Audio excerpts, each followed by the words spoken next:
I know you took a trip recently to Israel. Tell me a little bit about that trip. It was like church camp.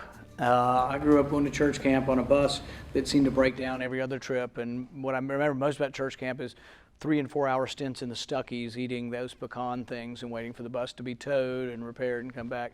So we went to Israel and we had a big bus with a bunch of evangelical ministers, some Orthodox rabbis, and just friends. We had about 50, 60 people on this bus, and the rains came. And so we actually nicknamed our tour the Flood Tour. We thought we were in, or the Plague Tour. We thought one of the different, what was coming next, locusts, you know.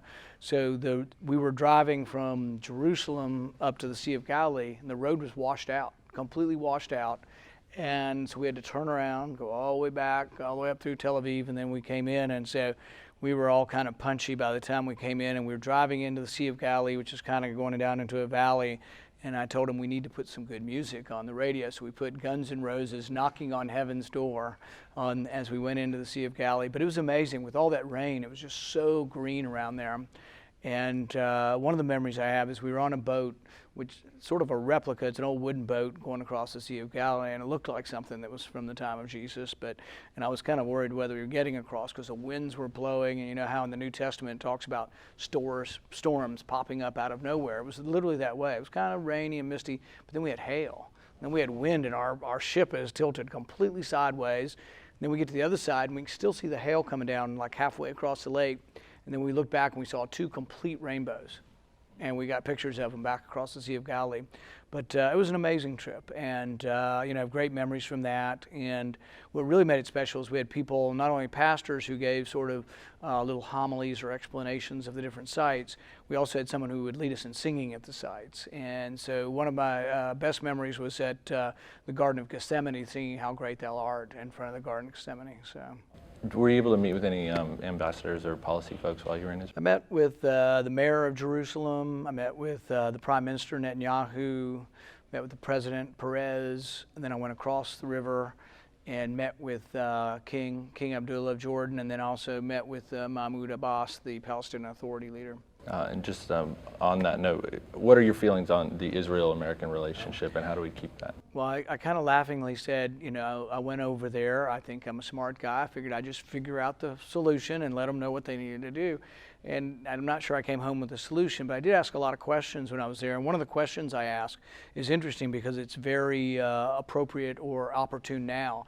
I ask everybody. I asked Netanyahu. I asked King Abdullah. I asked Abbas. I said, can there be a separate peace? Can there be a peace with the Palestinian Authority and not with Hamas? Because nobody really seems to be wanting to negotiate with someone who's attacking Israel. And they said, oh no, it has to be one peace. And that's what everybody told me. And I said, well, how can there be a peace process then if it has to be one peace and nobody's going to negotiate with Hamas because of their behavior? Nobody had an explanation. And so in the last month, now we hear Hamas is joining the Palestinian Authority in a unity government. The interesting thing about this is that many of the news articles say that Hamas is joining because they're bankrupt and they're out of money. They want a bailout. Who do you think is going to be the bailout? The American sucker. The taxpayer is going to pay for this. And so I introduced something because it really upsets me to think that we're going to give American money to an organization that calls for the destruction of Israel. And so I said no. I said we shouldn't give any. But it's caused some division up there. Some in the pro-American Israel relations have said, oh no, we have to give them. We just, you know, this is the opinion of a lot of people in Washington. You have to give foreign aid. You can never stop. And I said, well, if you're giving foreign aid to influence behavior, why wouldn't you attach conditions to it to say what, you know what, if Hamas wants to be part of unity government, they have to say they don't believe in the destruction of Israel. They're going to recognize Israel and they're going to have a peaceful coexistence. I think that's the beginning of negotiations. And everybody said, oh, well, the rules are such they won't get it. Turns out there's a presidential waiver in it. And this president is likely to use waivers. He used one recently to release those 5 Taliban prisoners simply by saying, oh, it's national security. The same waiver exists in giving money to the Palestinian Authority. They can have a waiver if Hamas is part of the government, but they think it's in our national security interest to keep giving them money. And unfortunately, that's the view in Washington, is we always give money. The only thing consistent is we never want to let up on giving money. One, there's no money to give, it's borrowed. But 2, I don't see giving money to people that are calling for the destruction of Israel.